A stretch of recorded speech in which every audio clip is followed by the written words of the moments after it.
मैं तो यूं कहूं, हमारे नंद बाबा को एक लाला जवान है और एक लाला किसान है महाराज। देख लो आप, दाऊ जी हल लेकर के चले और हमारा लाला सुदर्शन लेके चले। तो नंद बाबा को एक छोरो तो जवान है महाराज और एक छोरो किसान है। जब ये राजवंशों की लीडरशिप आई तब इसके बाद ईशानु कथा कहती है फिर पॉलिटिकल लीडरशिप आई, फिर श्री कृष्ण बिना युद्ध लड़े युद्ध में उपस्थित रहते। He is not personally involve, still he is fully involve.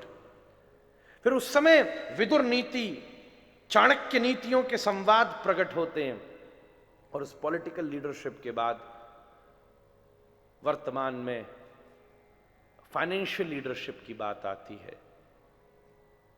पर ऐसा दृढ़ विश्वास है, अर्थ की चरम सीमा के बाद व्यक्ति पुनः धर्मनिष्ठ होता है और ये आशा जगती है जब अत्यंत सुविधा और व्यवस्था की परिपूर्णता होने के पश्चात भी हमारे ब्रज की शोभा आप सब जन इतनी श्रद्धा से जब श्रीमद् भागवत कथाओं के प्रति अपनी निष्ठा, आस्था और आयोजनों को आयोजित करते हैं तो समाज के लिए एक बहुत बड़ी प्रेरणा स्थापित होती है महाराज।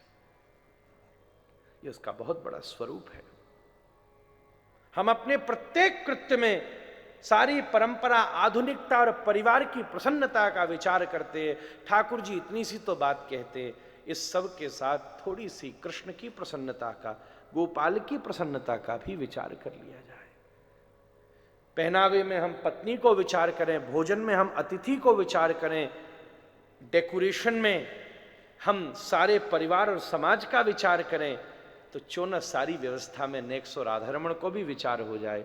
यही हमारे विवाहन को धर्म बना लेगो, यही हमारी पार्टीन्स को पूजा बना लेगो, यही हमारे बड़े बड़े गेट टुगेदर्स को सत्संग के रूप में परिणत कर सके। बात इतनी सी बात है।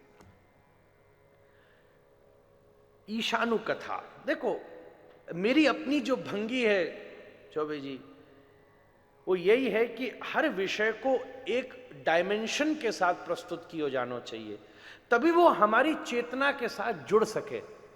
अन्यथा वो बस इतिहास और जानकारी तक सीमित हो जाए। किस प्रकार सूर्य और चंद्र वंश की व्याख्या भागवत जी के 9वें स्कंद में विस्तृत रूप से करी गई।